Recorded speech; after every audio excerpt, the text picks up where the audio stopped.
but it'll take a black one to move me. Get me the hell away from this TV. All this news and views are beneath me. So all I hear about is shots ringing out about gangs putting each other's head out. So I'd rather kick some slang out. Alright fellas, let's go hang out. Hollywood or would they not make us all look bad like I know they had? But some things I'll never forget, yeah. So step and fetch this shit. For all the years we look like clowns, the joke is over, smell the smoke from all around. I remember the year 2008 really fondly.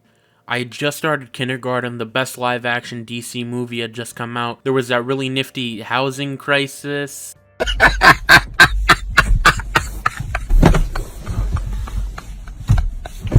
But being that I was 5 years old and truthfully barely conscious for the next, 4 years, I don't remember much except for the day that my mom came into my older brother's room with a brand new GameCube and the game that changed my life and that everyone forgot. Tony Hawk's American Wasteland was developed by Activision and Neversoft and was the 7th game in the Tony Hawk cinematic universe. Coming immediately after Thug 2, which was almost unanimously praised as being an incredible skating game, with the story being the only thing that was called into question, which was pretty common among Tony Hawk games, American Wasteland included. At surface level, American Wasteland just follows your created character around while he commits skater-related federal crimes, like blowing up a section of Hollywood with a rocket launcher, dropping a life-size T-Rex on animal rights activists, dropping a construction worker from the top of a fucking crane, joining a skater cult, destroying the Santa Monica Ferris wheel and roller coaster, sneaking into and subsequently destroying a casino, joining a street gang, destroying the East LA sewage system, blowing up the Hollywood sign, and a bunch of other shit. Really, my point here is that for all its confusion, Thaw's greatest strength was its ability to tell a really compelling story. Its mechanics, settings, and ability to make us care about the characters are all parts of what made the game great. That's not to say that there aren't flaws to the game, like the dialogue, which I think even in 2005 when the game came out, was a couple years too late. White boyfriend, dumbass. Alright, don't get all Kung Fu Jackie Chan on me and stuff. Racially aggravated dialogue aside, there are other flaws to this game which actually affect gameplay. These flaws are in order: the pacing, and classic mode. So real quick, you guys know how I've been just hyping up this game for the past little bit? Yeah, that doesn't change the fact that the pacing fucking sucks mega garbage. Thaw is a really fucking short game. Cumulatively through my recent streams of it, I finished the game in 6 or 7 hours, because I know my shit and I've been playing the game for years, but that's still an issue. I'll let you guys in on a secret. I'm someone who really enjoys taking his time with everything. Whether it be work, games, bathroom breaks, whatever. I enjoy taking my time because it makes the whole process more enjoyable for me. So when a game like Thaw is on average roughly only 10 or 11 hours if you add in these dipshit side missions, that bothers me because it makes me feel rushed. Take the first 5 minutes of the game. In the first 5 minutes, we already meet 4 fucking characters. There's you, the main skater, who's tough on the outside, but he's got a heart of gold. Mindy, the girl who had TikTok style before TikTok. Dwayne, some guy who only skates outside the door of a skate shop. And then Ian, another skater who loves women but has no idea how to talk to one. Women.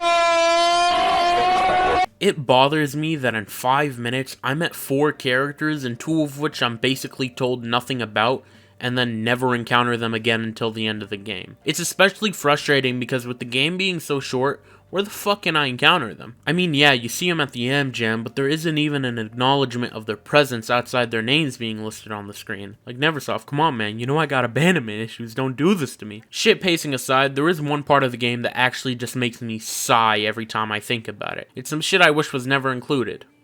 Classic mode. Classic mode is a repeating theme in most games that I wish would just fuck off. That shit serves no purpose than to fill extra time so I can unlock new shit. In Thaw, the only incentive you have to complete classic mode is to unlock new maps that weren't even present in the main story. Now don't get me wrong, I have no issue with doing tasks to receive unlockables, but in a game like Thaw, there are literally no tasks that can be assigned to me in classic mode that I haven't already done in the main story. Classic mode in Thaw fucking sucks. It really does. There's really no redeemable qualities about it, aside from the maps you end up unlocking, which objectively are pretty fun. So I've been shitting on the game for the past few minutes, so let's go through the reasons why the title of this video is calling Thaw the best game.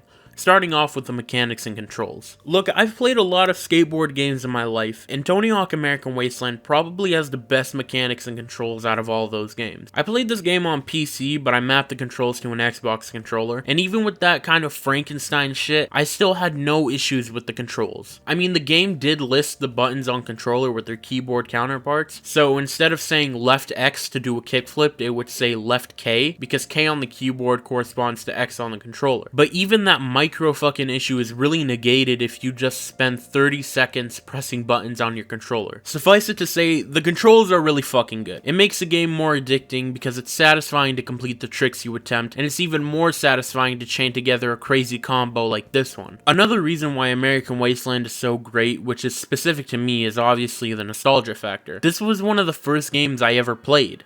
Like ever. And what makes it more special to me is I would play it with my older brothers. And these days, when my older brothers and I are just trying to live our own lives and deal with real shit, looking back on the times like this where we could just pop on the GameCube and start skating is really nice. Thaw had this way of making us feel emotion toward the characters that frankly, a lot of other games at the time were seriously lacking in. I genuinely felt emotionally attached to Iggy, Boone, Dave, Murray, and even the skate communists. Even though it is a fast game, the story has a lot to offer if you're willing to pay attention. Your created character goes from this fresh-ass kid to earning the respect of every skater around his world. It's extremely gratifying to see because for someone like me who always questioned whether or not he was making improvements in anything, watching a character go from knowing nothing to being accepted by the veterans meant everything to me as a 6-year-old, and it meant just as much to me as an 18-year-old trying to make this video. Another factor that really positively affects Thaw is the replayability. I think since I recently got back into it to make the video, I've completed the game about 8 times, several of which was just to prep myself for a speedrun I want to try on Twitch, but for the most part, I just kept playing this game because it's really fucking good. Even after completing the main story nearly 10 times, I was still never bored by the game. There was always something new to do. In fact, on my most recent playthrough, I found a hidden Easter egg that I'd never seen before,